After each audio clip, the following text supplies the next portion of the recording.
Order, please. Before we begin the daily routine, the honourable member for Cape Breton West on an introduction. Well, thank you, Mr. Speaker. Mr. Speaker, I would like to introduce to you and through you to all members of the House a very distinguished businessman from the town of New Waterford who's here to observe the proceedings of the day. Mr. Basil McGilvery is sitting in the West Gallery. By the way, I guess most people know Mr. McGilvery is the nominated Liberal candidate and next Liberal MLA for Cape Breton Centre. So I would ask if all members would give the appropriate applause to Mr. McGilvery as he rises.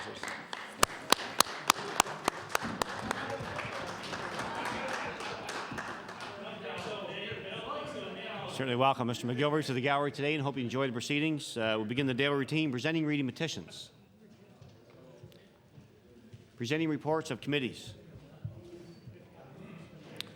Tabling reports, regulations, and other papers.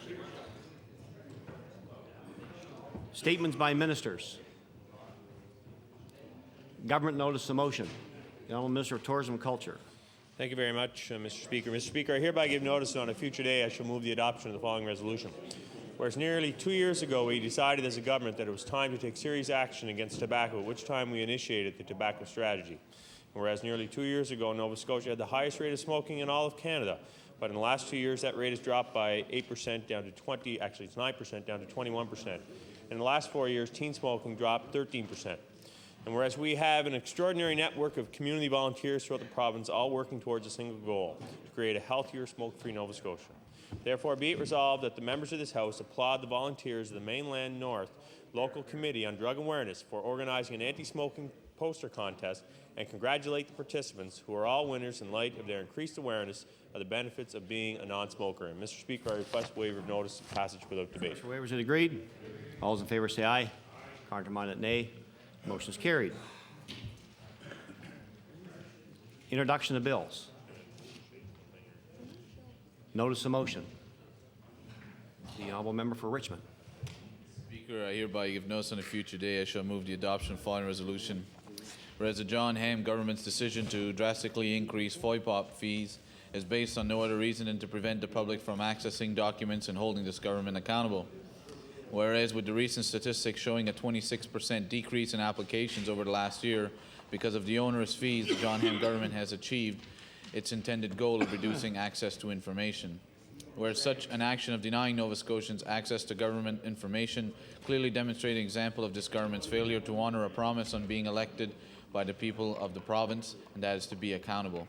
Therefore, be it resolved that the Ham government be remembered in future history books as the government that fostered greater secrecy and undermined public scrutiny of government information. Speaker, I ask for waiver of notice and passage without debate. Waiver here, no. Notice is tabled. The honourable member for Cape Breton West. Thank you, Mr. Speaker. Mr. Speaker, I hereby give notice that on a future day I shall move the adoption of the following resolution.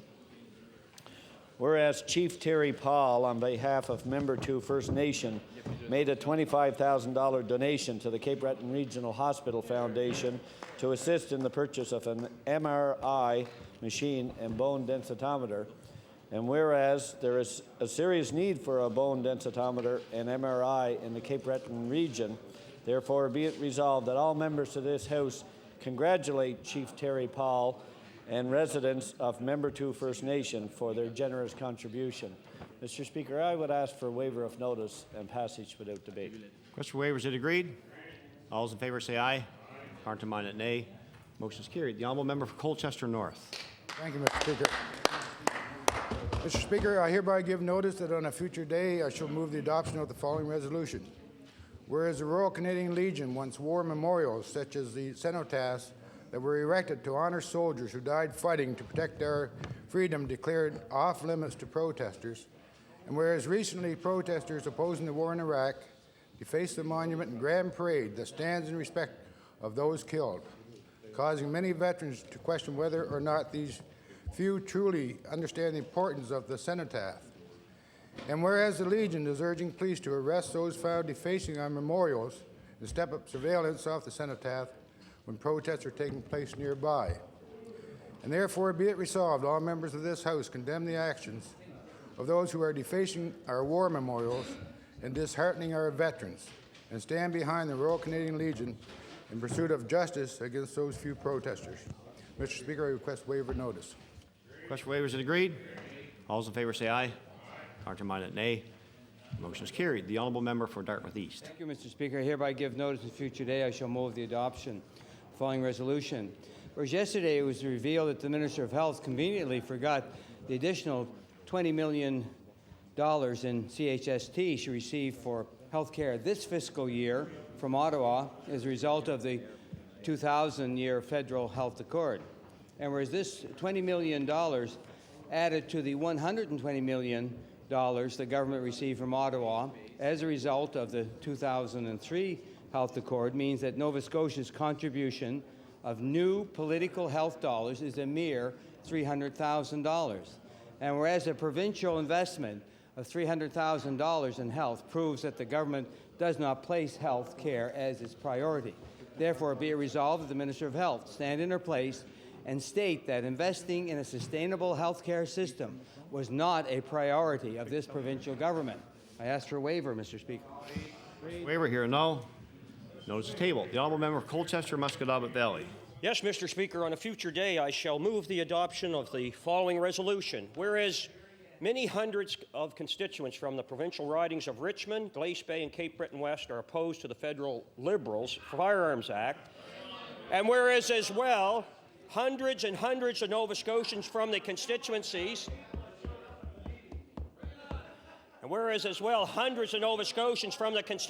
of Cape Breton South, Clare, Dartmouth East, Victoria, and Cape Breton Nova are against this catastrophic $1 billion boondoggle.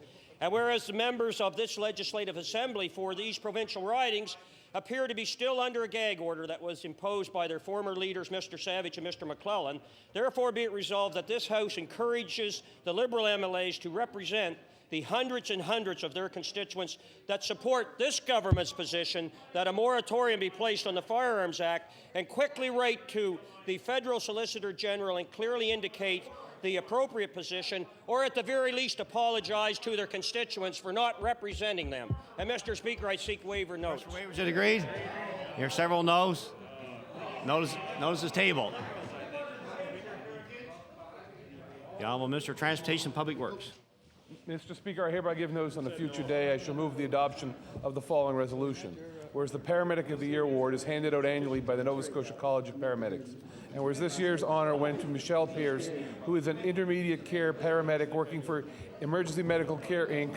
In the Mahone Bay, Lunenburg area. And whereas Ms. Pierce is an active community member and works hard on promotion and improvement of pre-hospital care, therefore be it resolved that the members of the House congratulate Michelle Pierce on the receipt of the Nova Scotia College of Paramedics Paramedic of the Year award and wish her success in her future endeavours. Mr. Speaker, request waiver of notice. Mr. Waivers is agreed. All those in favour say aye. Counterminded, nay. Motion is carried.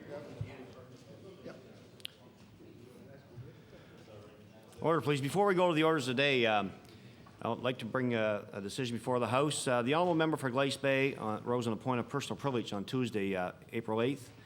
The crux of the member's complaint was that a public pamphlet produced by the government breached the privileges of the House and its members in that it, among other things, set out details of the taxpayer refund program and personal income tax rates when these matters had not been fully dealt with by the House. The honourable member relied on a decision of the Speaker of the Ontario House on somewhat similar facts in making his submission. I've looked very carefully at the Ontario decision, and I've come to the conclusion that the Ontario Speaker found no prima facie case of breach of privilege on the facts of that matter. I, too, find there's no prima facie breach of privilege. And the decision is available for any of the members who would like a copy. Orders of the day, government business. The Honourable Government House Leader. Mr. Speaker, I move that you do now leave the chair and the House resolve in the Committee of the Whole House on Supply. The Honourable Member for Timberlea Prospect. Thank you, Mr. Speaker. This morning, I want the business of the House for a few moments to talk about an important issue in my community. And it's an issue of some personal significance, professional, and I dare say political significance. And that is, of course, the topic of Sir John A. Macdonald High School, the delays, the compromises that now this frustrated community has to endure. And I know there's members on this side of the House, I know particularly the member from Cape Breton Centre, has spoken at length, has spoken with passion about the concerns of the school in Dominion and how the people in that community and the people in his constituency have been held hostage by this government and by that Minister of Education. I've heard the member from Halifax Fairview speak about the importance of schools in his growing community. We all know the significance of schools. We all know how important they are. But I want members present to know that this is more than just politics. This is the school where I began my teaching career. This is the school where my two fabulous daughters graduated from.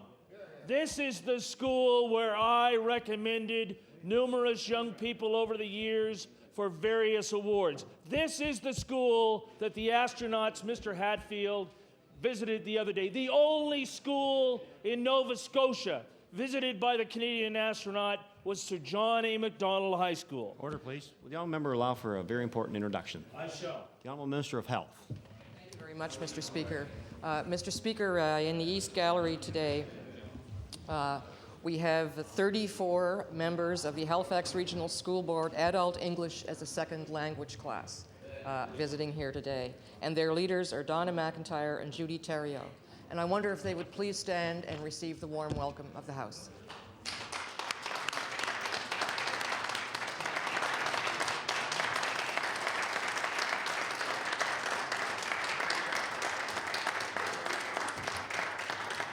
Certainly welcome our very special guests to the gallery today and hope they enjoy the proceedings. And thank you to the Honourable Member of Timberley Prospect, who now has the floor.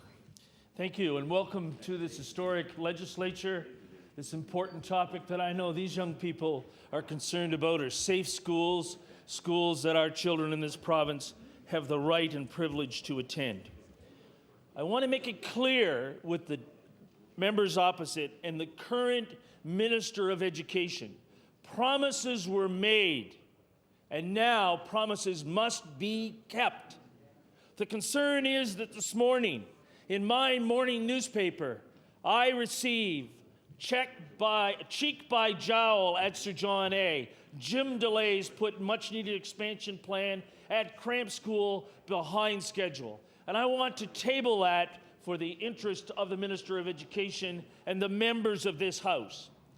Now, I had the privilege, along with the member from Sackville-Beaverbank, the Minister of Education, and the Premier of this province, to attend a meeting in the community of Hammonds Plains, at which time, Mr. Speaker, there was a very important announcement on a very needed middle school throughout the community, elementary school, throughout P-9, thank you, a P-9 school in the community of Hammonds Plains. That community has for many years put up with frustrations and portables. At the same time, during that news conference, it was said there would be 8 other announcements of new schools during the upcoming months.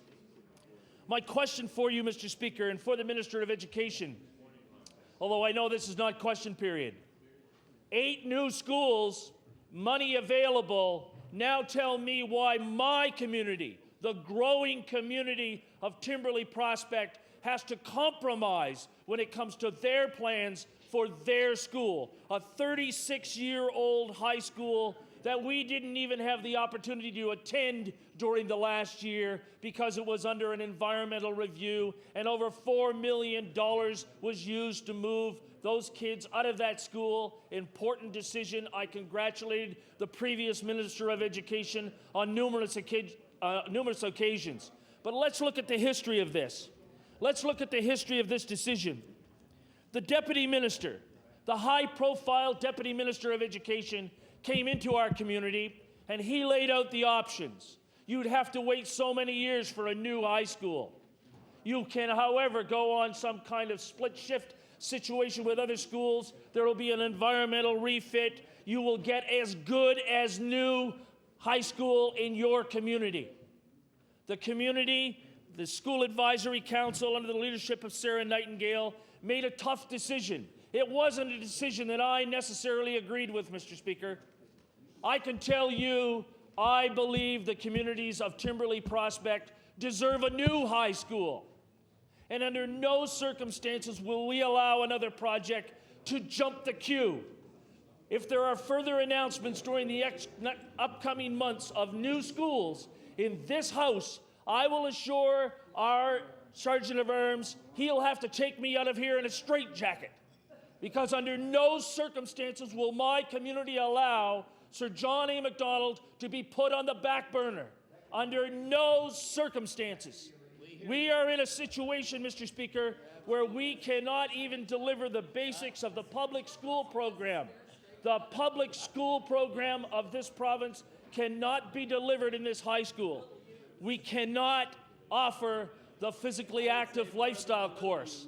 And during estimates, I'll have more to say about that infamous course. Our cafeteria, with over 1,000 students, can sit at one time 200 kids. We cannot hold our graduation in our own school. The gymnasium is absolutely inadequate. But most importantly, Mr. Speaker, the classrooms at Sir John A. Macdonald High School are 650 square feet in size.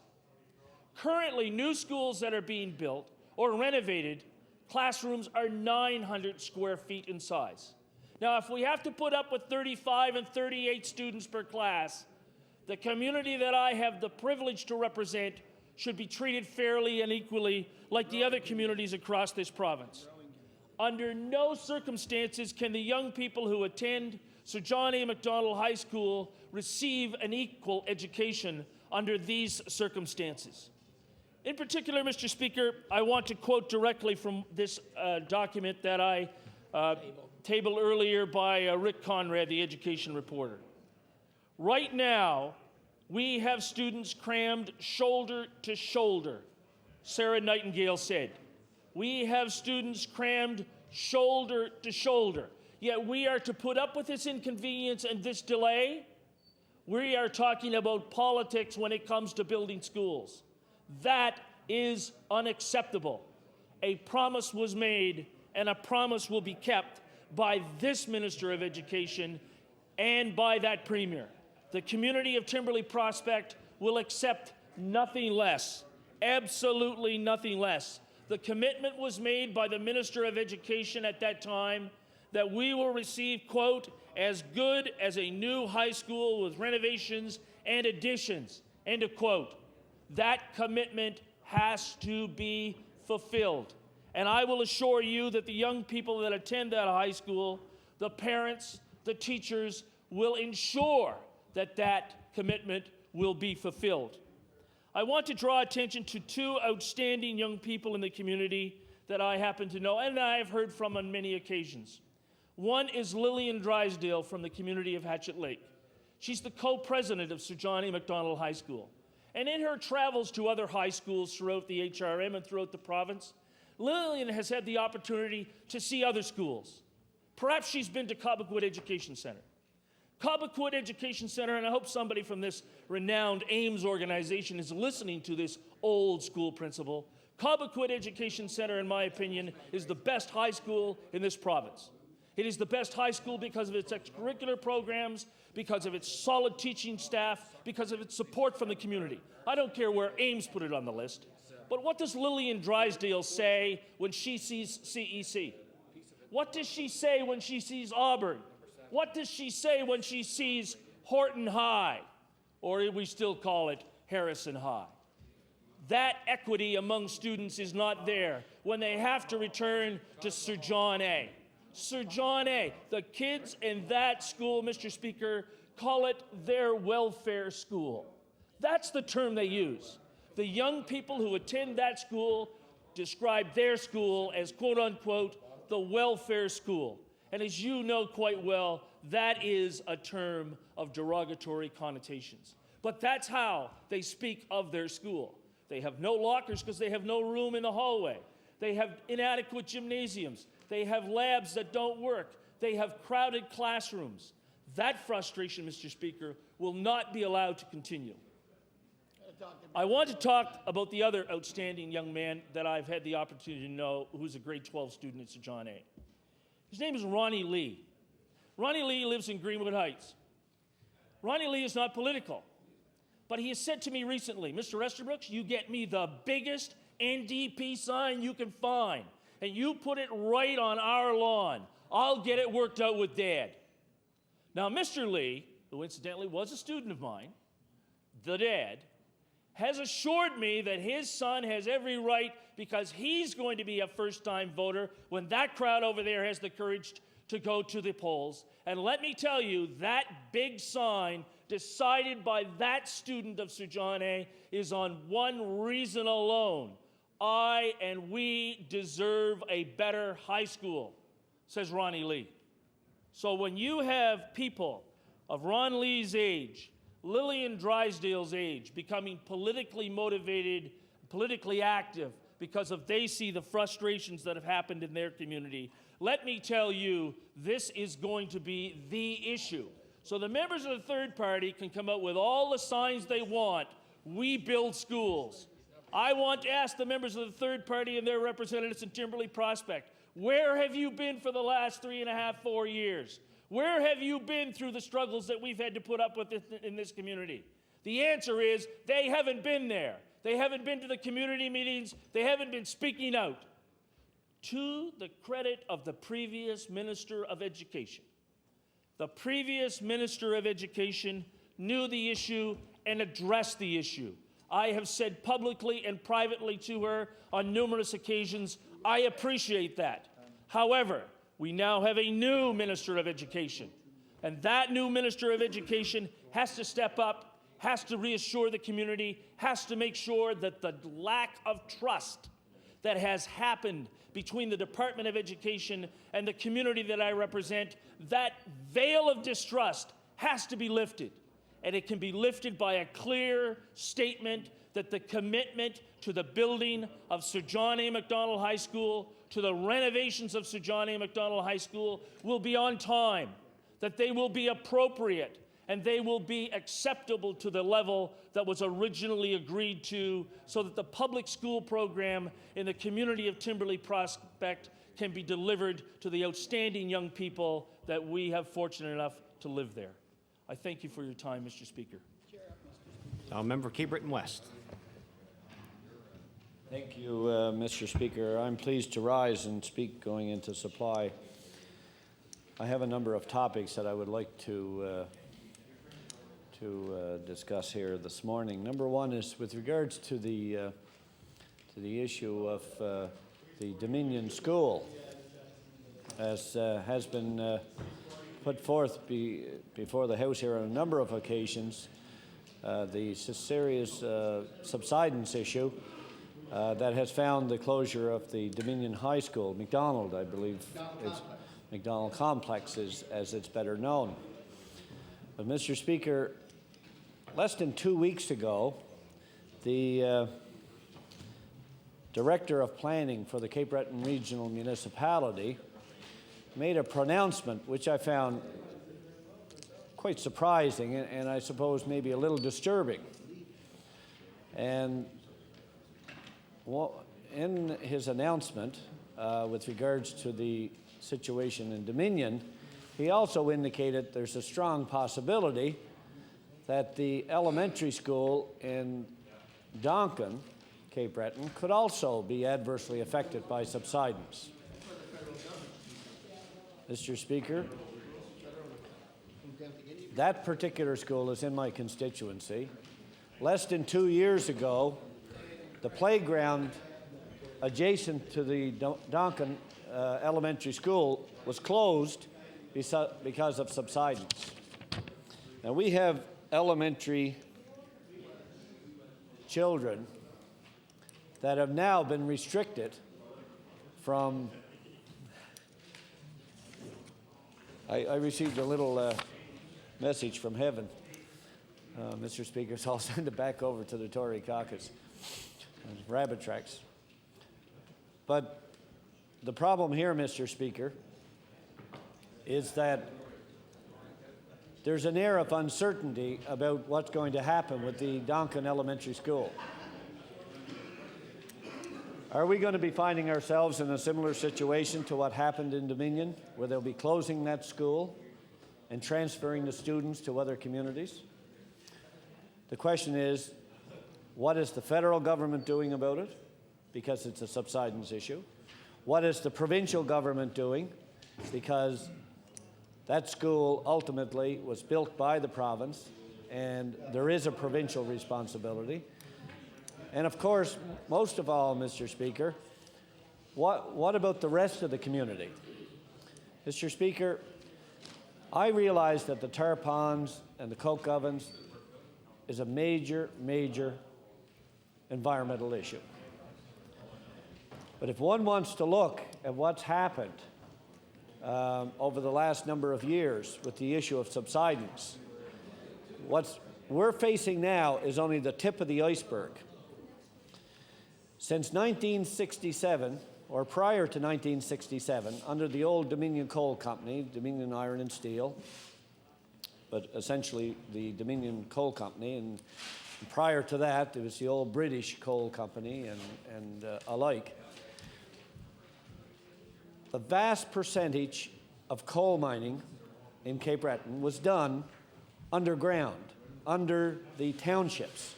It wasn't done out under the sea. Post 1967, when the federal government established the Cape Breton Development Corporation Act, coal mining from that date forward was done undersea. But when that act was proclaimed, Mr. Speaker, there was a provision that prevented the federal government from assuming any responsibility for subsidence under these townships. It also didn't address the issue of responsibility with the province and the government of the day under then Premier Robert Stanfield. So what happened is that the towns of Dominion, Waterford, Glace Bay, Donkin, Portmorion, as far over as Birch Grove, Mr. Speaker, they were left without any safety net whatsoever. Now, the estimated time, according to the engineers, that it would take for subsidence to really kick in would be anywhere from 50 to 100 years after coal mining has been executed in that general location. So if you go from 1967 to present day, we're getting dangerously close to a time frame that we're going to have major, major environmental problems in industrial Cape Breton, none of which we have seen the like of. Not even the tar ponds or the coke ovens will even compare, Mr. Speaker, unless substantive action, corrective measures are taken. And not just to deal with the flooding situation. I believe it was a mistake to allow those coal mines to be flooded in the way they were. Because what happened is, knowing anything about the soils and the strata there, once they became flooded, the soils above the coal seams were somewhat of a rock clay formation.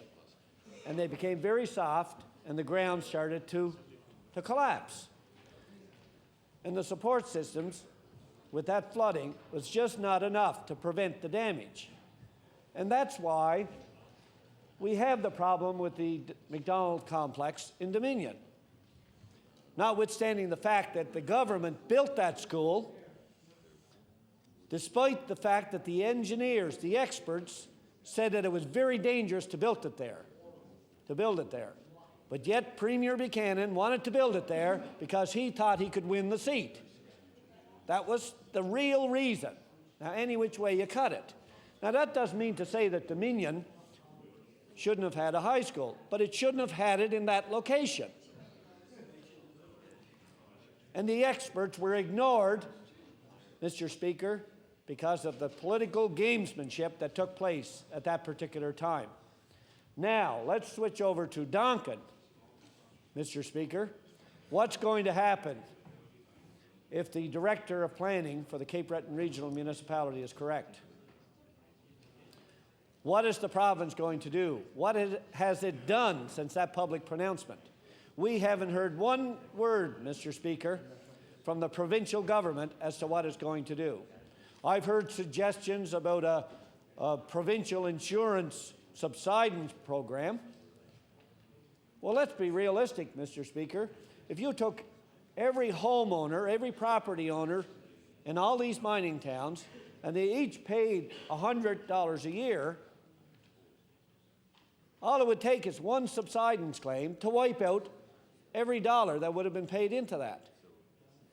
So it's unrealistic to expect the individual homeowners and the landowners and the people in those communities to accept that responsibility, because government is shirking its responsibility.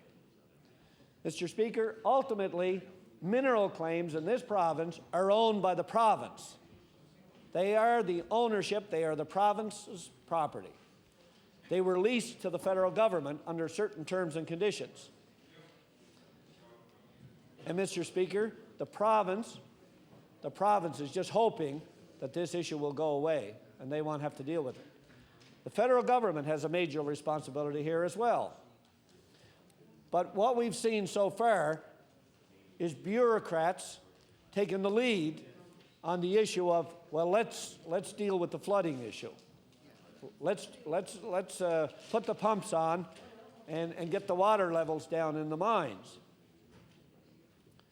Well, Mr. Speaker, that only addresses one small fraction of what the real problem is.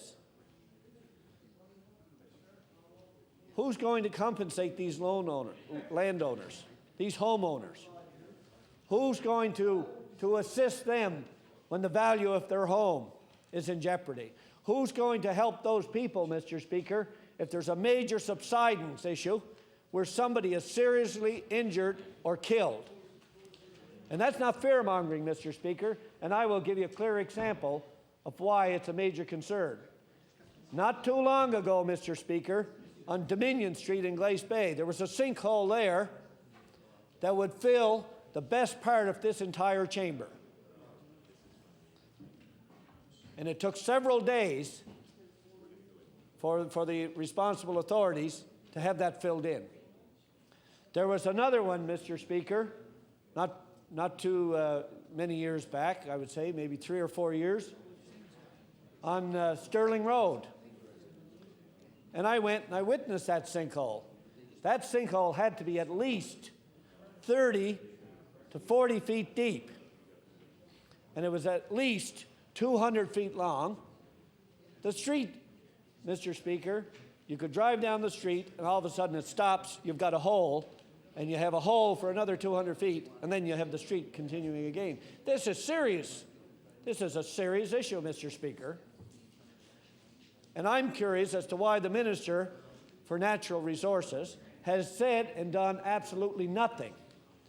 I'm also curious as to why the Minister of Environment and Labour has said and done absolutely nothing. Now, what does it take for this government to do anything? And why is it that just the bureaucrats, yes, staff from the Department of Natural Resources, have been working with some of the stakeholders, the bureaucrats that are employed from the Cape Breton Development Corporation or for the various agencies that have been commissioned from the private sector to deal with the flooding issues, but they're not addressing the major problems that befront these people, Mr. Speaker. And I think it's shameful that these people are left to their own devices.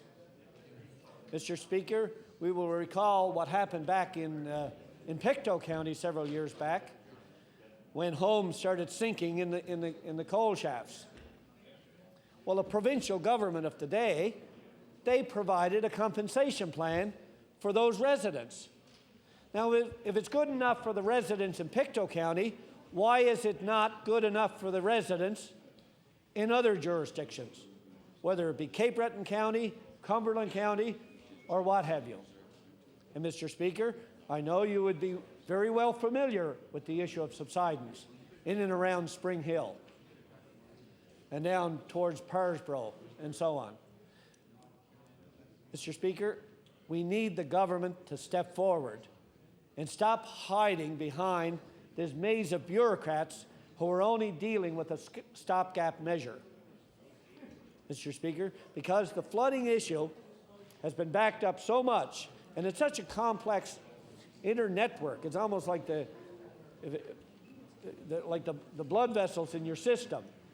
One is always connected to the other. And Mr. Speaker, that's the same with the coal mines in Cape Breton.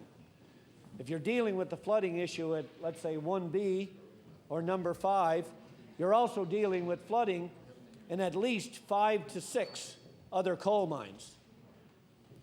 It all started, Mr. Speaker, back when they shut off the pumps at 1B, back when Ernie Bootlayer was the president of Sydney, or of DevCo at that time, and chairman of the board.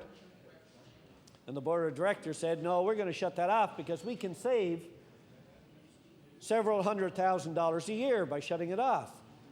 Yes, Mr. Speaker, they may have saved several $100,000 on the bottom line for that fiscal year, but what they've done is created millions of dollars of future cost for the residents, for the government, and yes, Mr. Speaker, for the taxpayers of Nova Scotia, and indeed for the taxpayers of Canada. Now, I'm not an expert in coal mining. The only time I've visited a coal mine is I went to the face of the Phelan coal mine when I was Minister of Labour, and it was when it was in operation, and it was amazing to watch. The scary part is, a week later, the coal mine collapsed. So I and the deputy were there. It's by the grace of God, perhaps, that we were there and we left before that happened. So I can only imagine what these people are going through. Mr. Speaker, I realize my time is pretty well expired. I thank you for the opportunity to raise this important issue before the House. Thank you. The honourable member for Colchester, Musquodoboit Valley. Thank you very much, Mr. Speaker. And Mr. Speaker, it's with a great deal of pleasure that I rise today to make some remarks about a topic that perhaps hasn't been spoken about a whole lot in this Nova Scotia legislature.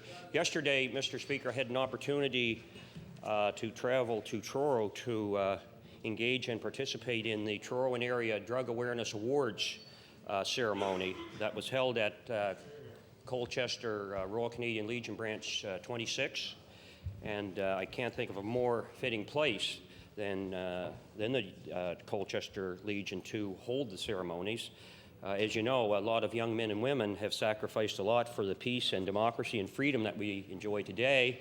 And with the unrest going on in the world today, I think it's appropriate that from time to time we do commend our young men and women, especially the young men and women that sacrifice so much to preserve the peace and freedom and democracy that we enjoy and the rights that we have as Canadians.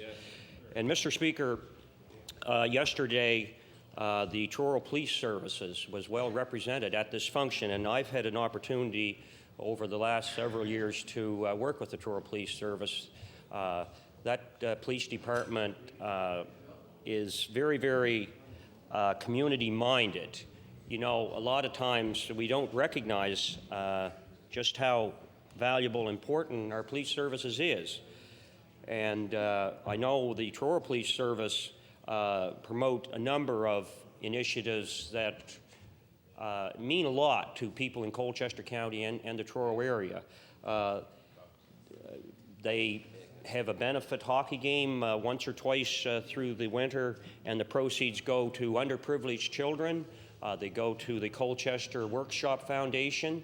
They also have a Safe Grad for the Cobequid Educational Center program that they support. And they have Cops for Cancer, of course, Mr. Speaker, where the police officers and some other dignitaries, if they're so inclined, will get their head shaved to raise funds for those that have the misfortune of being afflicted with that dreadful disease, cancer.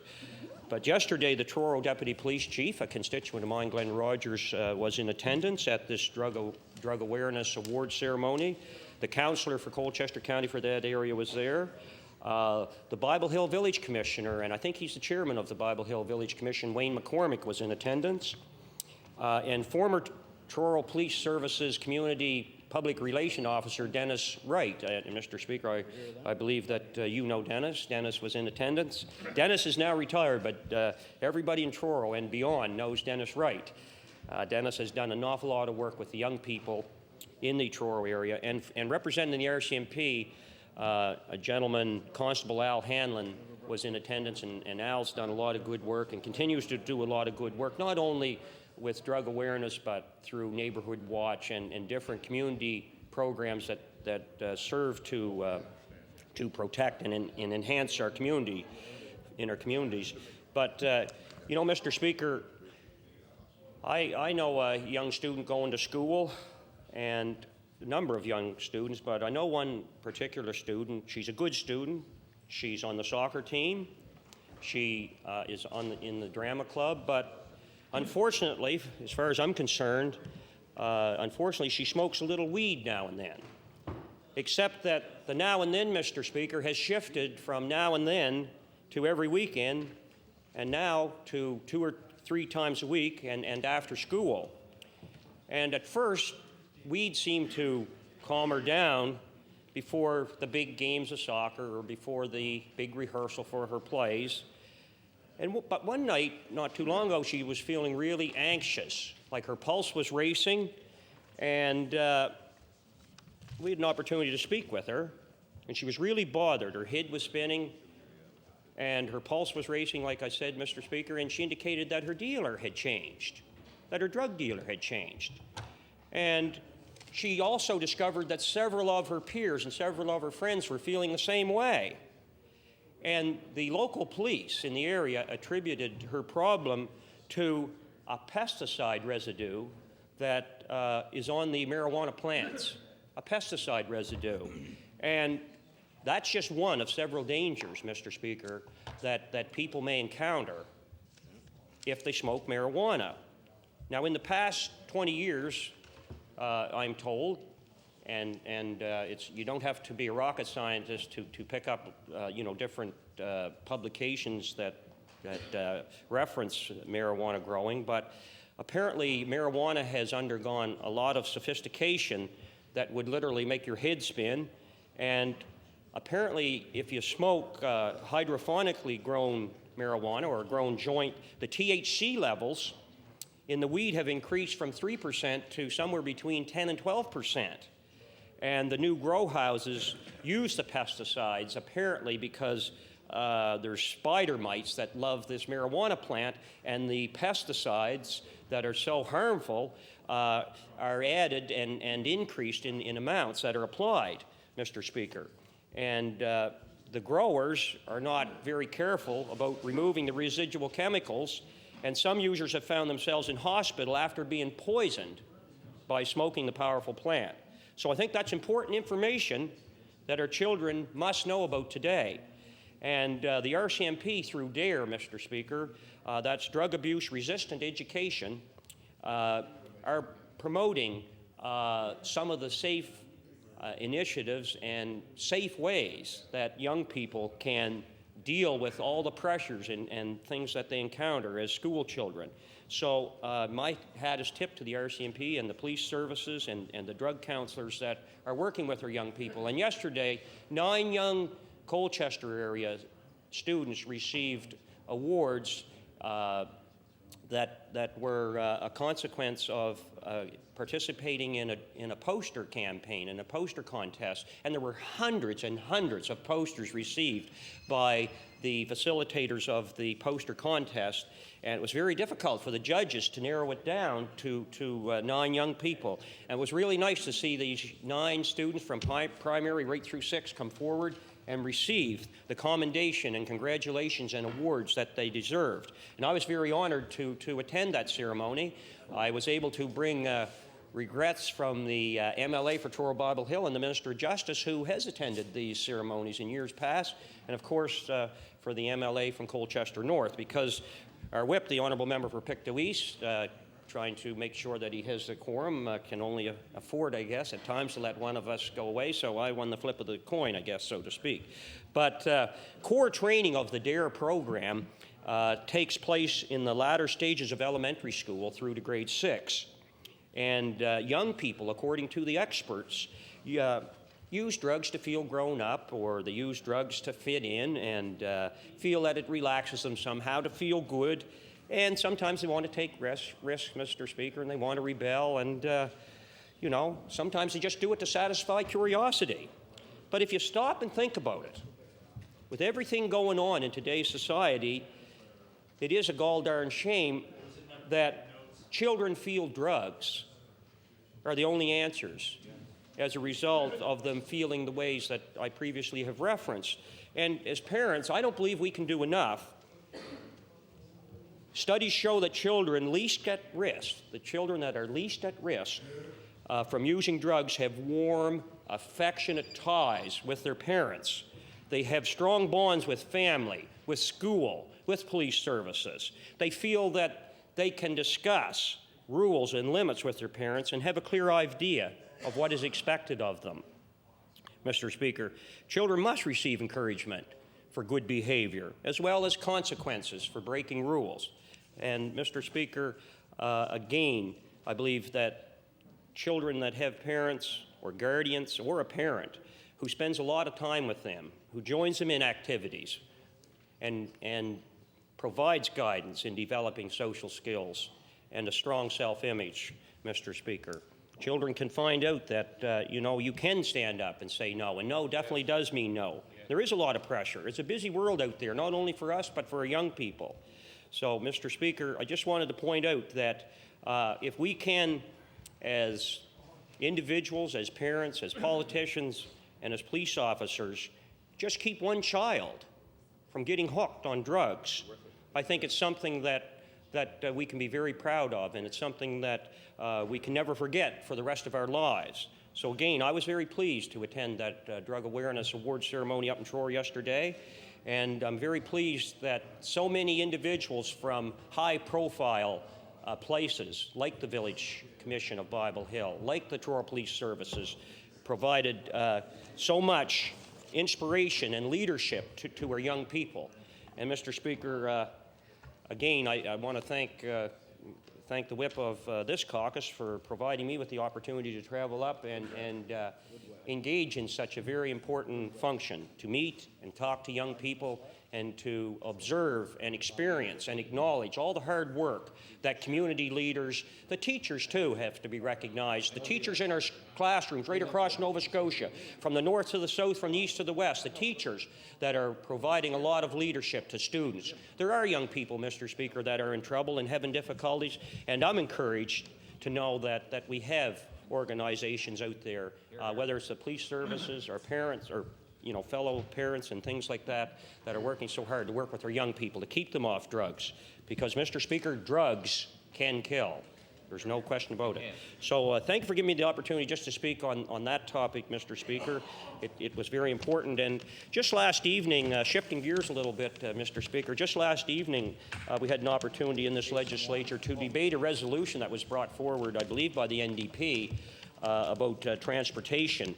And while it would be on record in the late debate, I would like to again reiterate that I was very pleased that our government and caucus supported a program called the Rural Impact Mitigation Program, or RIM, Mr. Speaker, Roll Up the Rim to Win. But when we're talking about fairness, and I can recall when the Liberals were the government of the day, especially from 93 through to 98, how the former transportation ministers, Mann and Huskelson, would go out of their way, quite frankly, to shut out the ridings that were held by Tory members as far as receiving any support, Mr. Speaker, receiving any support. In fact, you could hardly get a centimetre or a teaspoon of asphalt to fill a bloody pothole, Mr. Speaker. That's how parochial and mean-spirited they were, Mr. Speaker. And in fact, when they became the minority government, Clifford Huskelson, the then Minister of Transportation, used to come up now,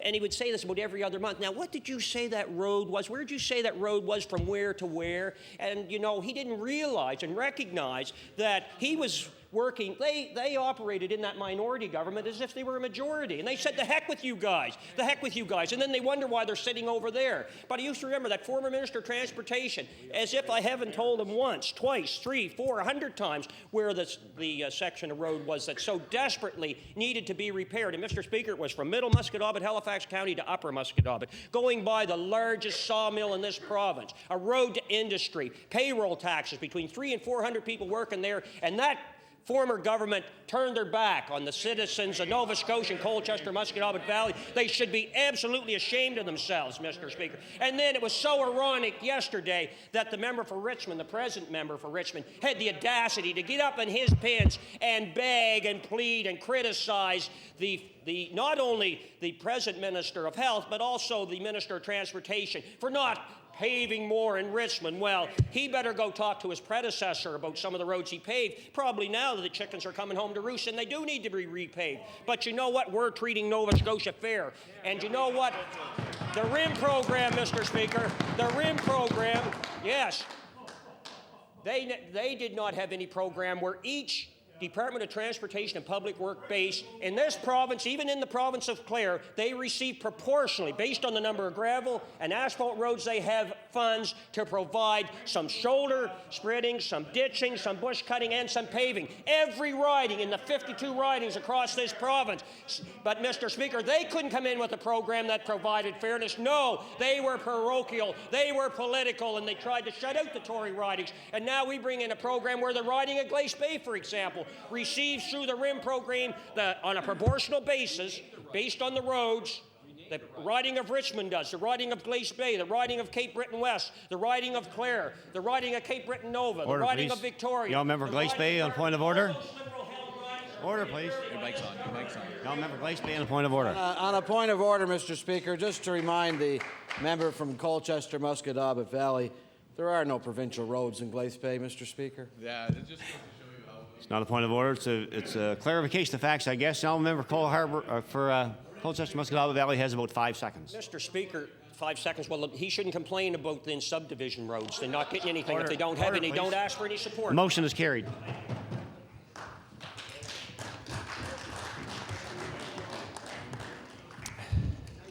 Good morning. We call the committee and the estimates to order, and we'll ask the staff for the Department of Health to take their seat, and then we'll be recognizing the member from Cape Breton, the Lakes, for approximately 18 minutes in turn, and then we'll turn to the NDP party. You.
And a half a cream.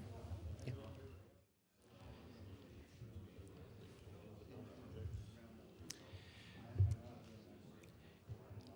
Thank you. We'll start the questioning. I'd like to recognize the member from Cape Breton, the Lakes. Member, you have the floor. Thank you, Mr. Chair. Good morning, Minister. I'm going to go right to staffing levels at North Side because I know my time is, I only have about 18 minutes. Madam Minister, I guess the first thing I want to say is that I'm very familiar with the hospital in North Sydney. Many of the services and programs that were offered at this facility prior to 1999 are now evaporated. They're history. They're gone. They're moved either to the regional facility in Sydney or, of course, to get some people, get services outside with by private means, but they're limited because people in my riding certainly can't afford to hire private individuals for medical purposes. So some of the problems I see within your department is the structure itself. You're changing the structure. You're not providing the same level of service that you did in 1999. And one of the major reasons you're not able to deliver that service is the staffing levels at these hospitals. You can't expect one nurse to do 3 people's work. It's impossible. I've had enough jobs in my life, and I'm hopeful to receive another one after I leave here someday. But, these nurses, it doesn't matter what job. They need support. They need help. They're stressed out from working long, hard hours. They're dedicated and committed to the profession that they chose in life. But when they go home, they're stressed out, they're wore out, they're tired. They have children at home, families at home. For some reason or other, the theory in your department is that, it's cheaper. You'll be able to run your department over there a lot cheaper by paying nurses time and a half instead of paying the benefits. And people on the street know, and the nurses know, why you're not hiring nurses. And I know you've been, yesterday, the parties are doing a pretty good job in here of bringing up the issue with the beds. We experienced bed closures in Northside General as well, on 2 floors, Minister. We, in particularly the area that I represent, but the North Side in general, is not receiving the same services outside of that facility than they were prior to '99. Now, Minister, I'm familiar with the entire area, and I have been outside my boundaries, and I visited Badek. In fact, I had the pleasure of traveling throughout Nova Scotia last year and visited all the regional boards and all the administrators, and they're all capable. And I agree with your description when Mr. John Malcolm and his staff and his support staff and that administration team make John Malcolm look what he is, actually, and the staff make them look what they are. And more importantly, the frontline healthcare workers, like the nurses and the healthcare workers, even the receptionists, they communicate very well. They want a better healthcare system for the people they serve. But, Minister, they tell me that their concerns are falling on deaf ears, and that when John Malcolm sits down to negotiate, like they're doing today, or perhaps not specifically today, but there's ongoing negotiations at the Northside Guest Home. Well, I'm sure I'm not. My intention here is not to embarrass you or anything. I'm not going to ask you if you know how long these negotiations are going on, but staff believe, and the more importantly, the frontline workers believe that John Malcolm is being robbed of the privileges of having the resources at his hand that would be available to provide what is required to support these people in the position with the service that they're providing. I have, addiction services, Minister. Look at the mess. Now, I'm not going to start pointing my finger and saying which facilities you closed, which ones are gone, probably forever, history. These people, these facilities require people. People require these facilities in crisis. These facilities are a vital part of the healthcare facility or system. And you're changing the structure, Minister. You're changing the structure. You're not providing the same level of service. That's obvious. Minister, my first question to you is in regard to staffing. Yesterday you said there was no money in the budget for staff salaries. Now, is that, I'd like you to verify if this increase that you're putting in the budget is for increases that are already projected this year, and they're not for any new negotiate, the staff at the Northside Guest Home that's experiencing some difficulty right now negotiating their contract. Will this budget line provide people like John Malcolm the tools necessary to deal with the issues that they're facing each and every day in the healthcare system, not only in Cape Breton, Minister? I'm not just talking about Cape Breton hospitals here. I'm not just talking about the Badek Hospital. The Badek Hospital is in dire straits because of staffing levels. The emergency department is at risk, Minister. The Buchanan Memorial Hospital is in similar condition. The Richmond Hospital, and they're just the hospitals that I'm familiar with. There's many on the mainland, Minister. They're all experiencing the same difficulties. And I'm asking you, please, don't allow their concerns to fall on deafer ears. Listen to these people. They want to help you. They don't want to be a burden, and there's certainly no burden. They want to help, and they want to assist. Ask Mr. Malcolm where he gets all of his advice from communicating with that staff that's on the ground delivering the service. That's how, Minister. Now, my first question is, will this budget line that you indicated yesterday, will that correct staffing levels, numbers in these facilities that require help?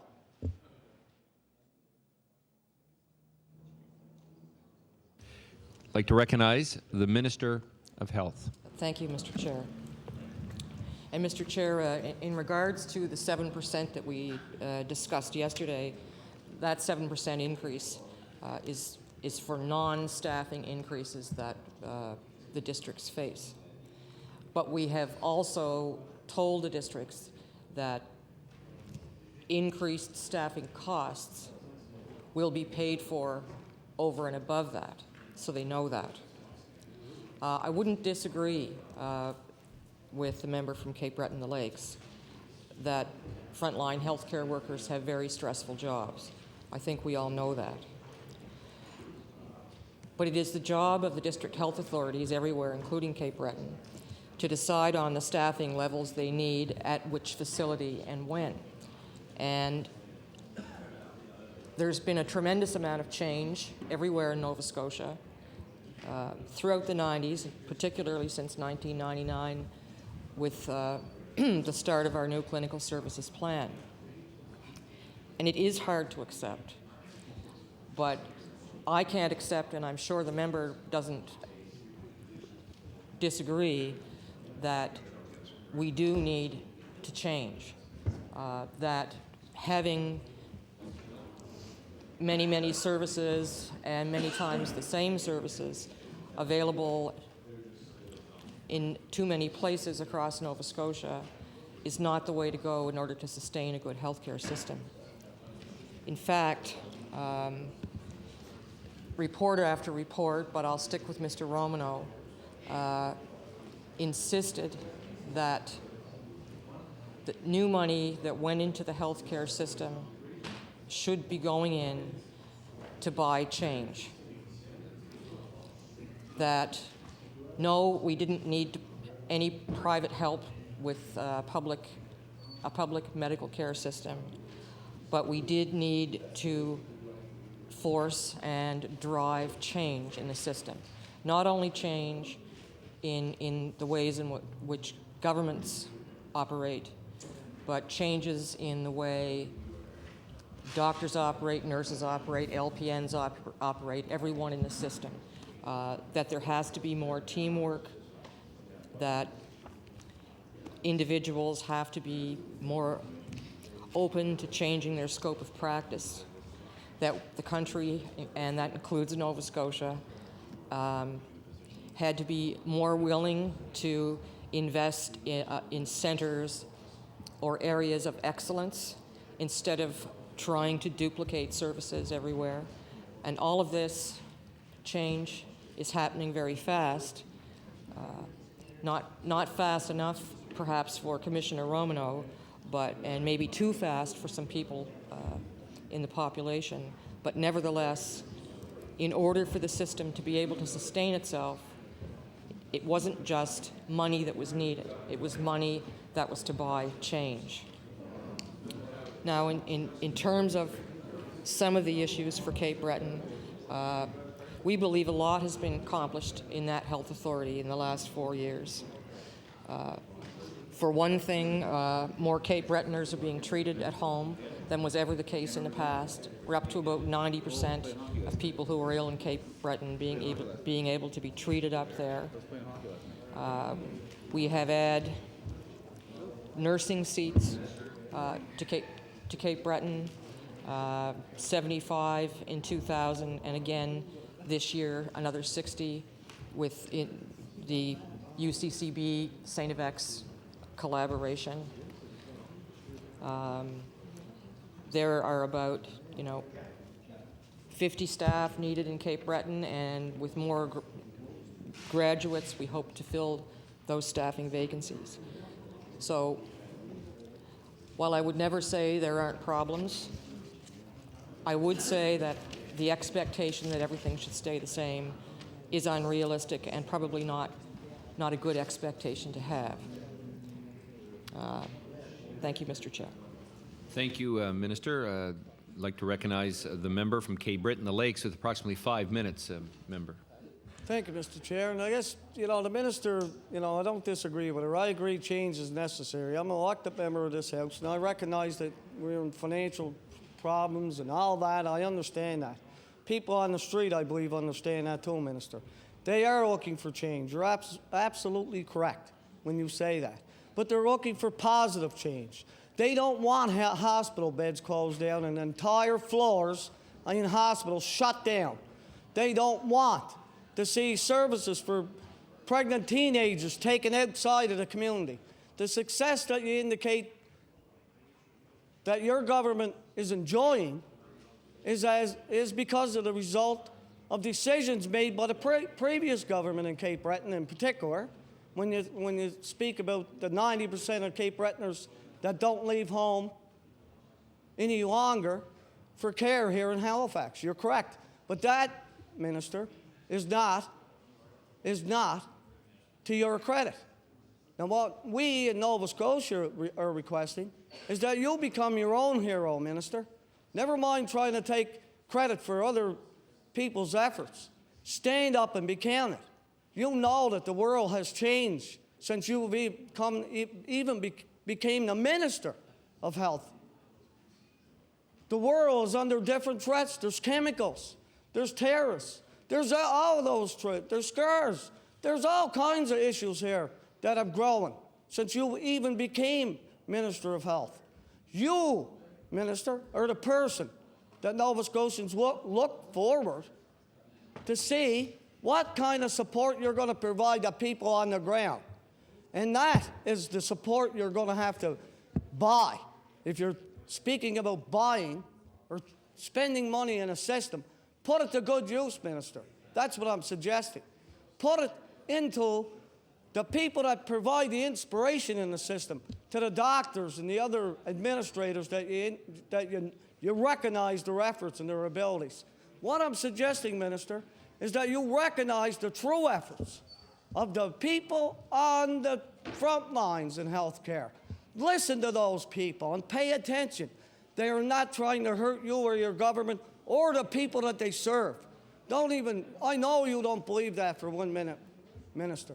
They can give you sound advice on how to steer the health system in this province, if you're willing to accept it. Minister, you've shown, you've shown you are your own person in this House. There's no doubt. I agree, and I would admit that anywhere. Stand up now and be counted. You have more than money. Your government has more money than ever, Minister, coming from Ottawa. You have the resources at hand to correct the problems in our system. You're the lady with the authority. I'm a backbencher in here as just an independent. I don't have the authority you have, Minister. Stand up like your predecessor did and put the facilities throughout Nova Scotia where all Nova Scotians don't have to travel. Order, please. The success you mentioned for Cape Breton. Order, please. Time has expired for the member. I'd like to recognize the member from Halifax Fairview on an introduction. Thank you, Mr. Chairman. I'd like to draw the attention of the House to the West Gallery, where we're joined today by 6 students from the Halifax Immigrant Learning Centre, which is located in beautiful, hard-working Halifax Fairview, along with their leader, Mr. David Juteau. And I wonder if they would rise and receive the welcome of the House.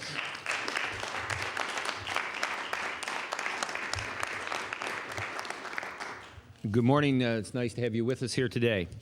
I'd like now to recognize a member of the NDP caucus, the member from Hants East, a 1 hour in turn, time being 10:17. Thank you, Mr. Chair, and thank you, Minister. I really look forward to an opportunity to get some answers. Matter of fact, in 5 years, that might be novel, but anyway, I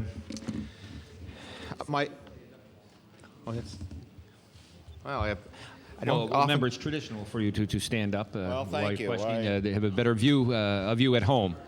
Thank you. Well, I'm so used to the red room where it's not traditional. So anyway, thank you. Thank you. Minister, I'm not sure how familiar you would be with the constituency of Hants East. It has the unique, I guess, problem of that we have a fairly rapid growing urban area in Hants East from Enfield to Shubenacadie. But the larger part of my constituency, what we refer to as Hants North, which would include most of the Minas Basin shore area, Kennecook, probably from 9 Mile River northward. And there have been some really difficult problems for the people in those communities, Upper Rawdon, Maitland, and Kennecook. And they've established 3 community clinics, but they come under an umbrella of a community organization which really tries to look after the needs of all 3 clinics so that medical services can be coordinated a bit, under this umbrella. And it's really been a challenge, I guess, to try to get, number one, in the Upper Rawdon area, they're actually trying to get a clinic, but they're working out of the basement of the church or church hall there, I believe, and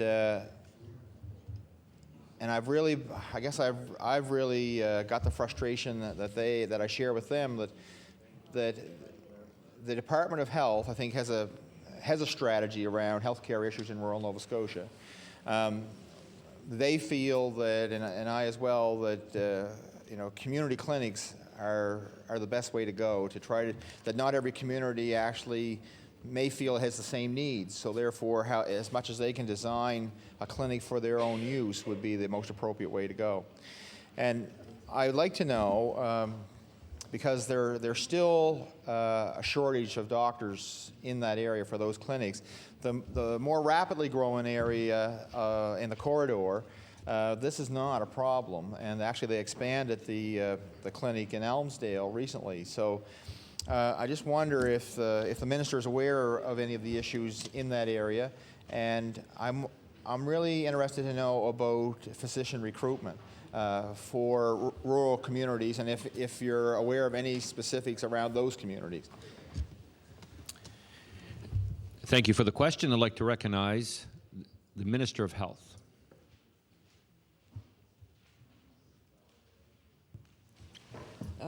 Thank you, Mr. Chair. I'm told that once we got the clinics in place, that there hadn't been any concerns expressed to the department. But what I understand from the member opposite is that there still are concerns, but perhaps not concerns at the boiling point, so to speak. I do know that recruiting physicians and nurse practitioners and other health personnel to rural areas is definitely a priority, and it's not necessarily so easy. I know that of 13 nurse practitioner positions that have been approved in the province, to my knowledge, only 6 have been filled to this point. So it is a work in progress, but we will definitely check into the status of the clinic as a result of what you've said today. Thank you, Mr. Chair. Thank you for the answer, Minister. I'd like to recognize a member from Hants East. Thank you, Mr. Chair, and thank you, Minister. I do know that they're anticipating a nurse practitioner there, so and I'm really kind of eager to find out how that works. I have to say that I would look at that as a positive thing. I think nurse practitioners have a real role in the healthcare system, and in particular in areas where it may be difficult to recruit physicians. Because I would see that, and I'm assuming physicians would agree, that there are certain functions that they carry out every day that somebody else could really do, could be qualified to do. So I'm really looking forward to see how that works. I'm quite positive, I might be wrong, but I'm quite positive that in Kennecook that there's not a full-time physician there.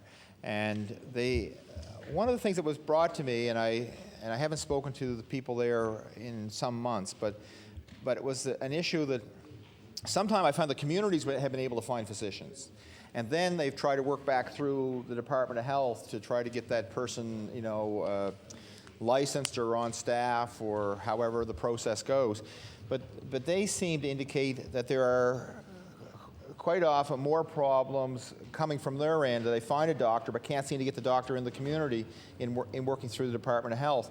Does that make any sense, that you could find a doctor but not be able to get them in a community? Direct that to the Minister of Health. Yes, Mr. Chair, that does happen sometimes, and it makes sense why it would happen. I mean, we obviously we have a physician recruitment program and a rural stabilization fund to help, but there have been occasions, not too many that I know of, but a couple of occasions where a community is able to attract a physician, and then the physician wants to work under certain conditions that we find very difficult to accept, that aren't within the parameters of what we say we'll do to help. And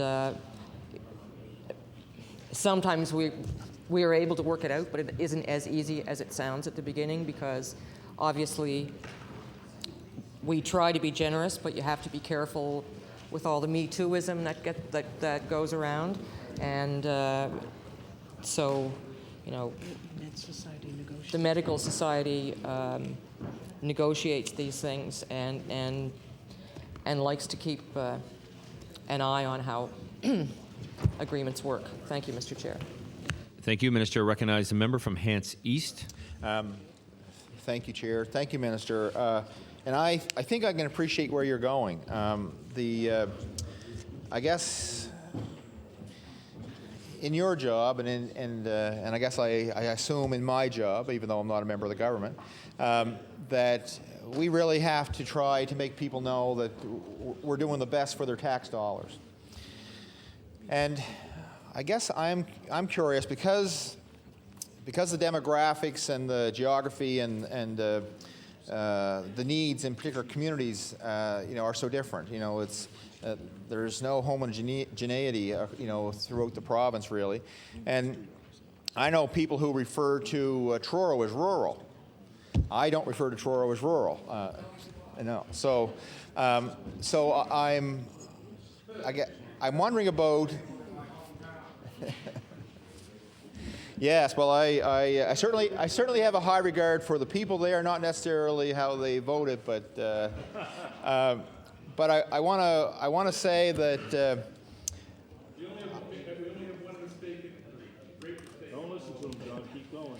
I want to say I'm wondering about how much flexibility the department has in this regard, because it would seem that it's not a one-size-fits-all situation. That there are those places that doctors would probably readily flock to, And I'm curious about, you mentioned the Rural Stabilization Fund, and I'm curious about how that fund works or what it is, and also when it comes to fee-for-service against salaried positions. And I'm looking for how much possible flexibility does the department have in trying to meet the needs of a physician going into an area without opening a Pandora's box that would make you lose ground in other situations? Thank you. I'd like to recognize the Minister of Health. Thank you, Mr. Chair. And yes, we do try to be flexible. Obviously, one size doesn't fit all. And there might be areas, well, there will be areas that are less suited to some kinds of practice than others. And we try not to be one size fits all, but we also try to stay within the parameters of agreements that are negotiated with the medical society. Because you can end up, before we were doing things this way, we had an awful lot of very weird arrangements in the province. And trying to change them has caused some problems in some communities. And but the member brought up the best use of the taxpayers' dollars, and that is important. The main thing is the health care, but it's also we don't want little mini systems and mini little empires all over the province that make it very hard to keep the system sustainable, and that's what we're trying to avoid. Thank you, Mr. Chair. Thank you, Minister. Recognize the member from Hants East. Thank you, and thank you, Minister. I'd like you to come back and maybe explain the Rural Stabilization Fund, if I heard that right in one of your other answers. And also, I'm thinking, I've never gone to, I think it's the Kemp Shore Clinic, but it seemed to me that this was a clinic set up, I think it was salaried positions, and I'm not sure what other things were done. And this was under, I think, a previous administration. This certainly wasn't under your government, but it seemed to really be something that worked well for the communities there, and this would be in the honourable member for Hants West and his constituency. So I'm thinking that if there's something that seems to work, the community seems to like it, and the physicians seem to find that it works, but it seems like the province has moved away from that model, if I'm reading it correctly. So I'm curious about the role of the medical society, and when you speak with them, what information is it they bring to you? What models, or do they offer models and say, look, here's what we see would be appropriate, or that we can live with? I'm curious about their role as long as good health care is provided. What types of issues do they raise that would that enter the mix? The Minister of Health.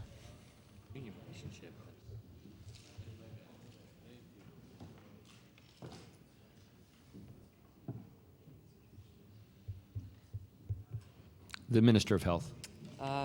Thank you, Mr. Chair. The Medical Society obviously speaks on behalf of doctors, and it will raise issues like quality of life for physicians in certain areas. For example, well, this is probably a bad example, but I know it to be a real one, of a physician, husband and wife team who had practiced in a part of rural Nova Scotia, not yours, and a number of years ago left to go practice in the U.S. And they've stayed in the U.S., not because they didn't like Nova Scotia, but because in the U.S. they got to have a life. And they just found the demand so heavy in a rural practice that they weren't able to spend enough time or attention on their children. So they moved somewhere in the U.S., and they come back every summer for a couple of months. They get vacation, and they get to enjoy Nova Scotia at its best. But they don't want to come back and work here because they want a life. And that is something 30 years ago no physicians expected to ever have, but times have changed. And it's one of the issues for it's an issue for all doctors, but particularly in rural Nova Scotia, where they may not have very much, if any, backup. And that being said, that is part of the role of the Medical Society to point these things out, and their job is to act as an advocate for the doctors. They also almost act like union reps for doctors, and they do a lot of negotiating on benefits, salaries, alternative funding payments, on-call rates, all kinds of things that make a difference, not only in urban areas, but obviously more so in the rural areas where physicians often have to cover emergency wards during the day or night, weekends, whatever. So that is the essence of what they do. Thank you, Minister. I recognize the member from Hants East.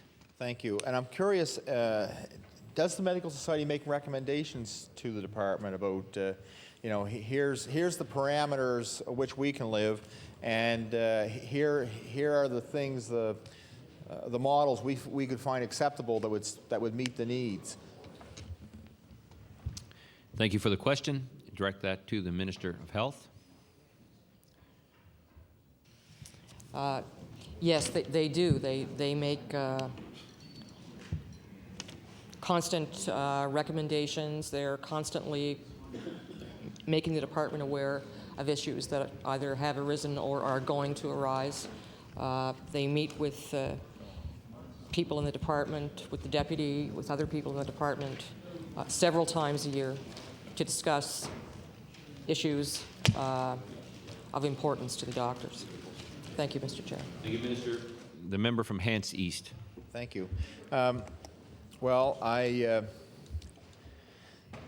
think it's even my understanding that the province has had some successes in recruiting doctors, but not necessarily in retaining doctors.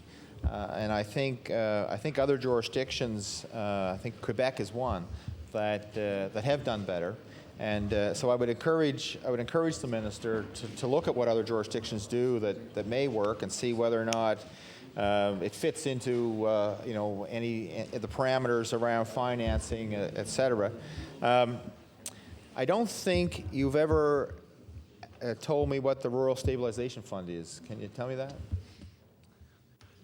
Thank you for the question. Direct that to the Minister of Health.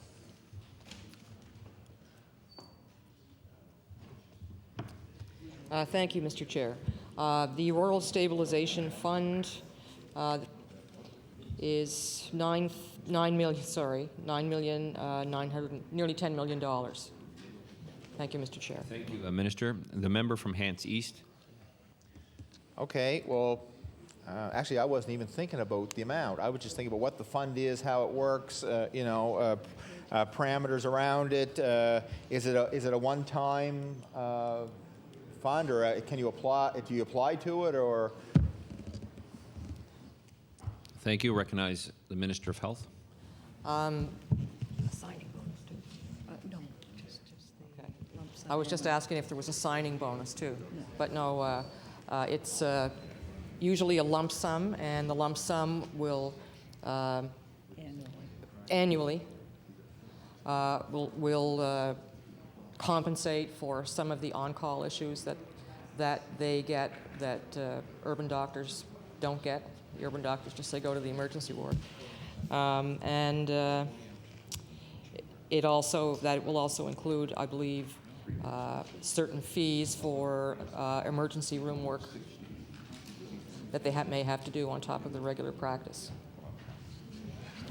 The member from Hants East. Thank you, Minister. So that fund, does that go to the clinic or to the physician?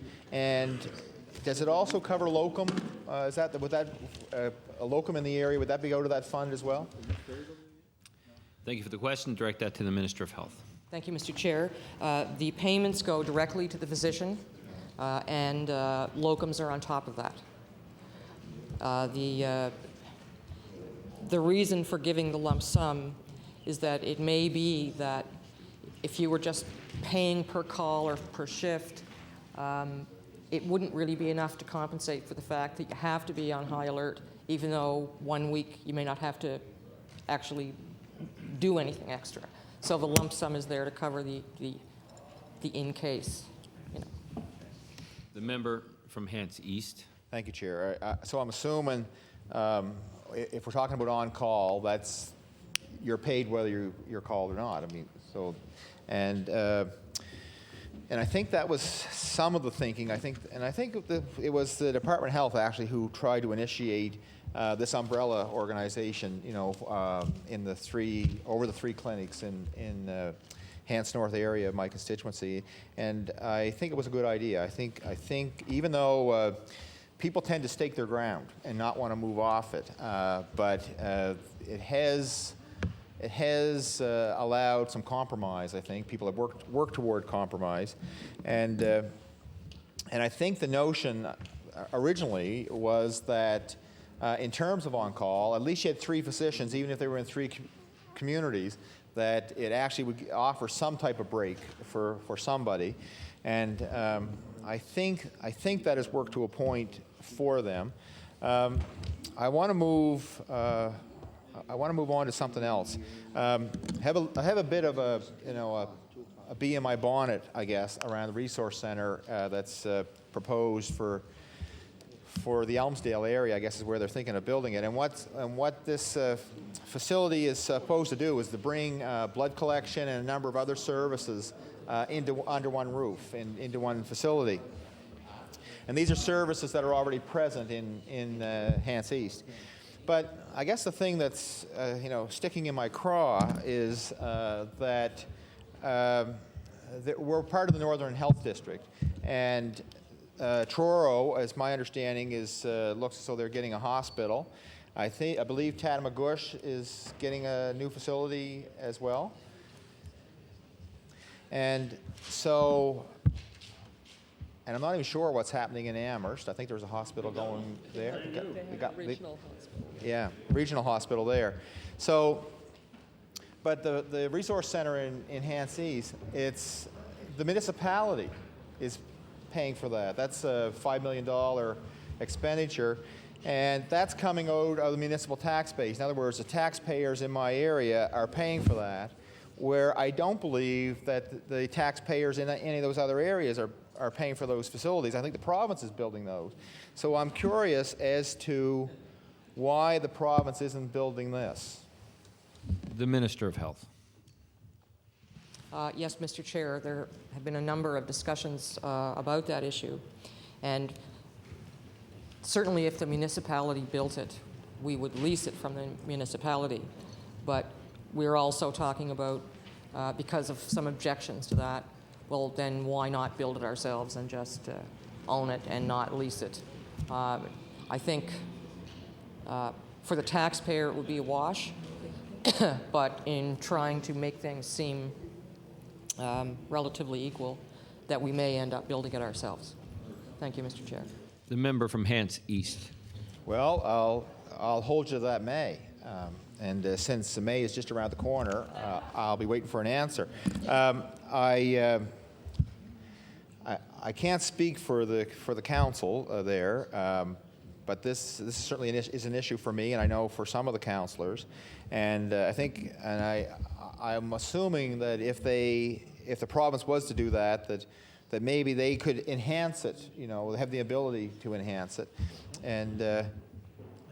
I think what they're aiming for, it's my understanding, is they would like to at some point have something like the Cobequid Centre. That's where they're going. Now they know they can't get that all at once, and I don't think the Cobequid Centre started the way it is at this point. But I think that they're looking down the road. They're looking like even the corridor area. From Enfield to Shubenacadie, we're talking 10,000 people, and so.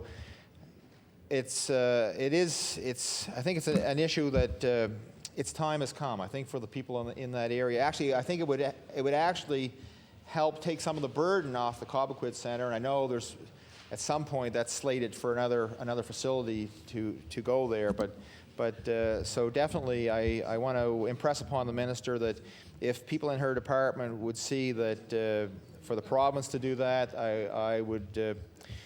I would only encourage them to go along that line of thinking. I think first, right off the bat, it seems unfair to me that the taxpayers in East Hants would have to foot the bill for that facility. Thank you. Recognize the Minister of Health. Thank you, Mr. Chair. And certainly, either the province or the district might be building that. Certain municipality may want to enhance it. We know that the aim is to get something like the Cobequid Multi-Service Centre. And we're also in discussing whether it would be part of the Colchester project or, separate from the Colchester project in terms of timelines. But these multi-service centers, whatever's in them, are really convenient for people, and they get a really good mix of people in there. I mean, maybe you could even put a library in there. I don't know, but it's a good way to have a different kind of a community center, I suppose. Thank you, Mr. Chair. Thank you, Minister. Recognize the member from Hants East. Yeah, well, I think actually the proposal at this point, since they call it a resource center, I believe the library is slated to go in there. I think the job search center is slated to go in there. And I think the local community health board, I think their original thought was for this to be a health facility.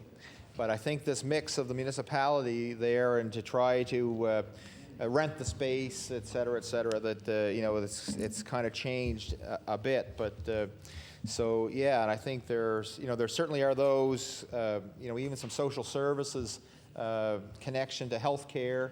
I think mental health facility and so on. All these things would make a very appropriate facility. One thing I just want to give this piece of information to the minister. She can do with it what she may. I suppose like all the information I give to the minister. But one of the physicians, and I'm racking my brain to think of his name, was in Maitland, and I never thought I could forget it, but has moved away from the area a couple of years ago. But he had a lot of training in emergency medicine. And he felt that, Rothfeld. Yeah, Peter Rothfeld. And Dr. Rothfeld felt that one of the things he thought that intimidated physicians was that to go into an area where they don't have a lot of support was that they may not have a lot of training in emergency medicine. And so it's something that I just leave with the minister, that maybe this is something that the department may want to incorporate into the training of physicians, that they may not feel that they're hung out on a limb quite so badly. I have to say, being, whether it's naive or inexperienced, but I thought if you were a physician, you were a physician. If you were a GP, all GPs were basically the same. But it never occurred to me that emergency medicine was a component that was above and beyond your training in emergencies. I thought if you had an emergency and you called the doctor, that would be the person to look after it. So, so there's obviously more to this than I realized. But it was one of the things that he raised, that he felt that his training made him better suited to a rural environment where he didn't have a lot of backup support, and that this may be something that would intimidate other physicians from wanting to settle in an area like that. And certainly we will be hoping that if we can get this resource center up, and that we can use it actually as a support for the more rural part of our constituency, to that some of those supports that they think they need would not be so far away. It certainly wouldn't be as far away as Halifax. So I don't know. I'm curious if anybody else has ever raised this around the emergency training for physicians. Thank you. The Minister of Health. Thank you, Mr. Chair. And yes, that has been raised. It used to be that a doctor was a doctor was a doctor. That was in my day, but I'm getting on, as we all know. The There's two things. One is that we're moving to we're moving to have a P3, although I hate the word P3 paramedic on in every ambulance, because they are while they're not emergency room physicians, they're certainly well qualified to deal with emergency care. The other thing is that we do have a fund administered through the department where physicians can go to Dalhousie to take training to do in a component of or an area of medicine they may want to learn something about or brush up on techniques, whatever. And so if someone wanted to study some component of emergency medicine, there would be funding there for the person to do that. So that being said, I'm told emergency room physicians have a very different temperament from other physicians, and that's why they go into that kind of a job. Thank you, Mr. Chair. Thank you, Minister. I recognize the member from Hants East. It must be similar to politicians. Right.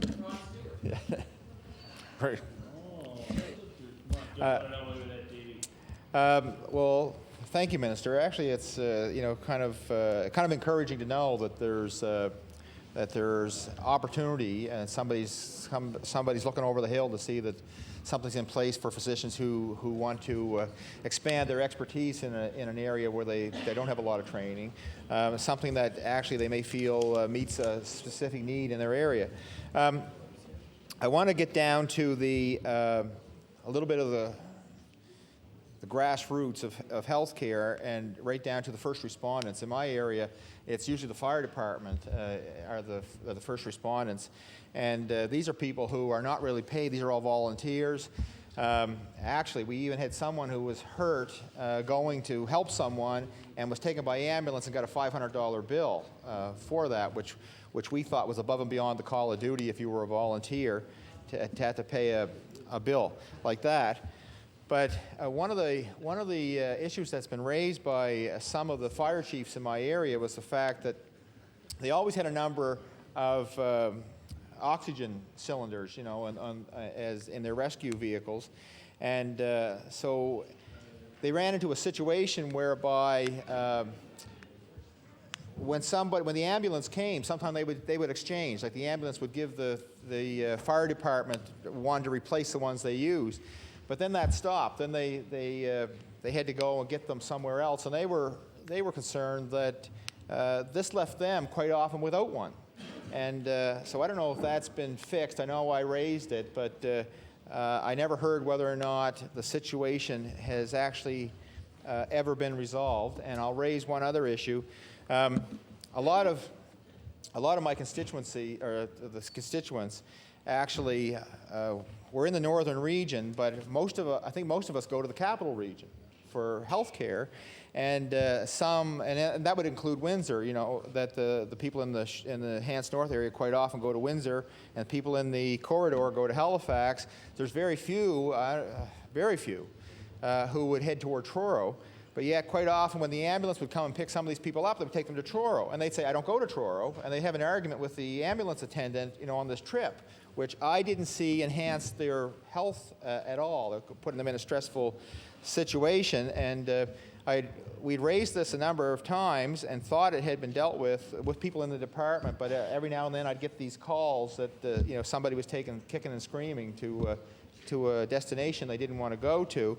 So I think maybe I'm saying two things here. One is that when the department looks at the makeup of the DHAs, maybe they would give some consideration to actually the appropriateness of Hants East being in the northern district compared to the capital district. I think that's where the people would maybe prefer to go, and I'm not sure if there's someone interested in an introduction. Yes, before I recognize the Minister of Health, I would ask the member if he would allow an introduction. So at this time, I would like to recognize the member from Inverness and also the Minister of Tourism and Culture and Health Promotions. Member, you have the floor. Thank you very much, Mr. Chair, and thank you to the member for giving up some of his time. Mr. Chair, in the Speaker's Gallery with us here today, we have some very distinguished young guests with us. and they're here for the Mainland North Local Committee on Drug Awareness poster contest, which was just held downstairs. And I'm going to read off their names and the schools they were with. And I was joined down there by the member from Halifax Bedford Basin, with that and many other guests, including NSTU President Brian Forbes, apologize, along with members of law enforcement, parents, and members of the committee.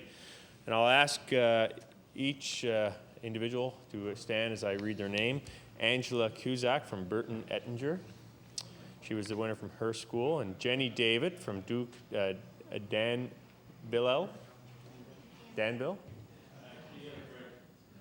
Nadine Keys. You never know I was a teacher, I guess, today. That reading thing can be complicated. Reading thing is becoming tougher each day. Nadine Keys Gauguin from Fairview Heights. We have Elizabeth Giffen from Grosvenor Wentworth, Grosvenor. Jessica Grant from Park West. Sarah Bellevaux, Springvale. And last but certainly not least, Mr. Chair, our grand prize winner today, and also winner from her school, is Stephanie Fotopoulos from Rockingham.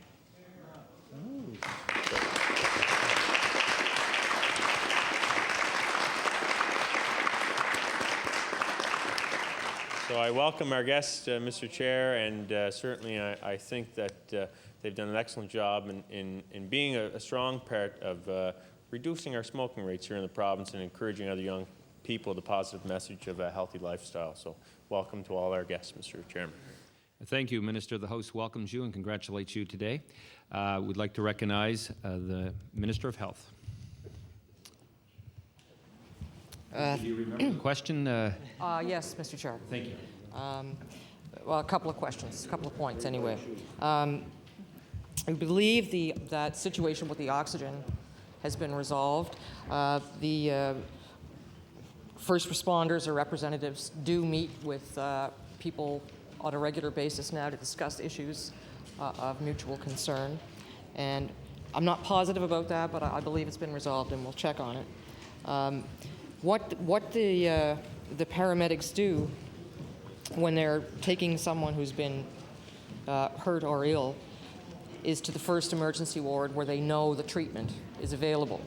And we can certainly look at whether that's right or wrong in some cases. But my guess is a lot of the times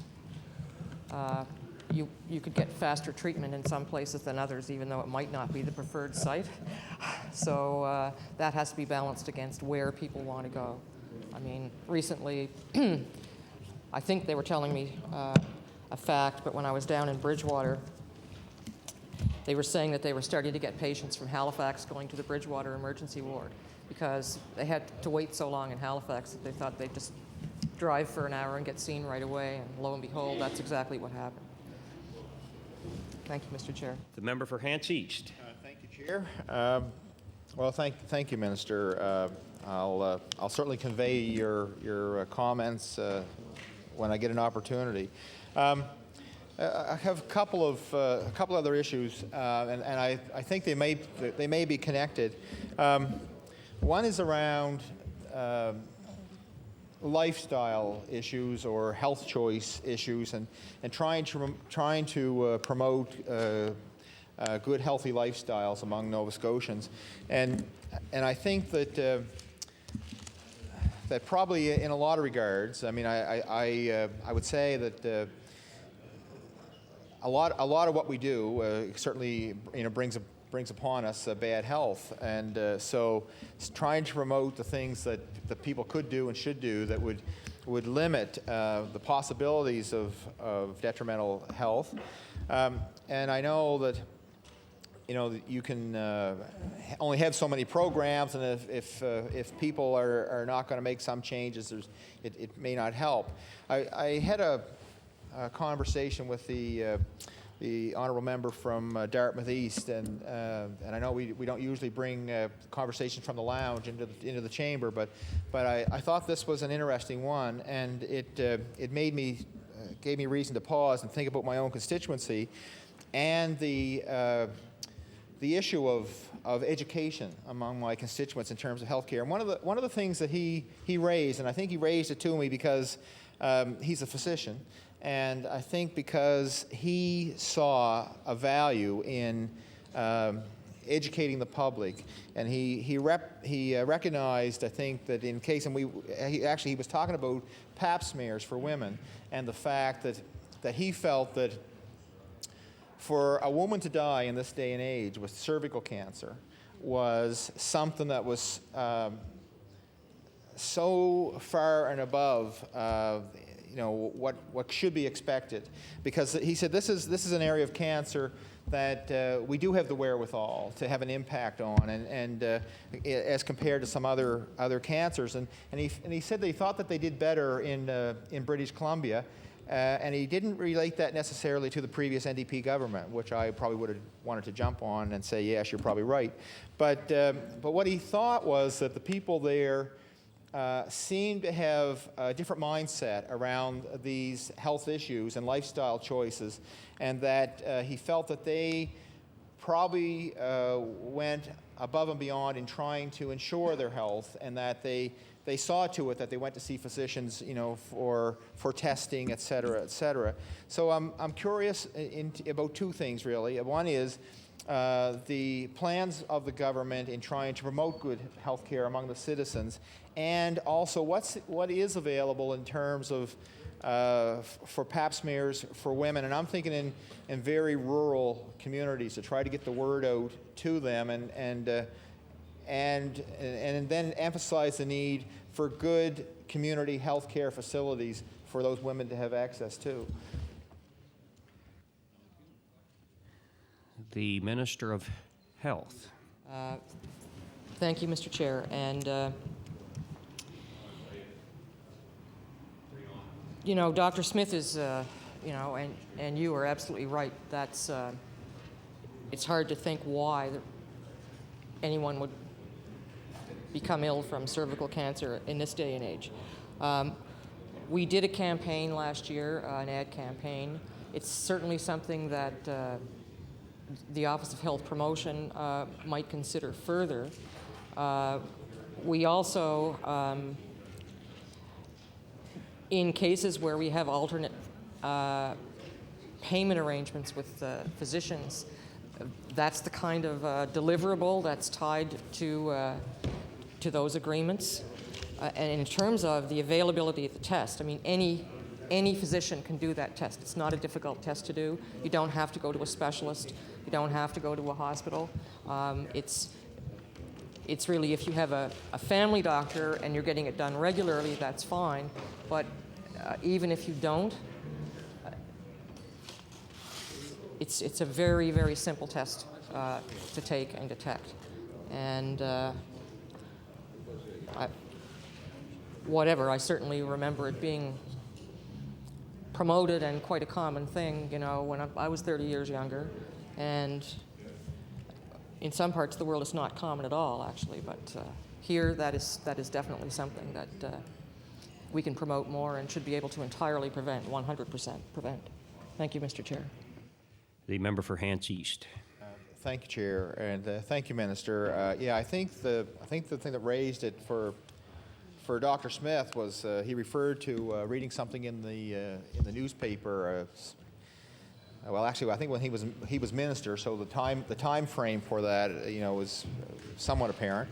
But the article or the story he read in the paper was about a young woman. I don't know if it was Antigonish or Pictou, that had her family. They took her home around Christmas time for her family to be around her. She was 33 and dying of cervical cancer. And he said in the picture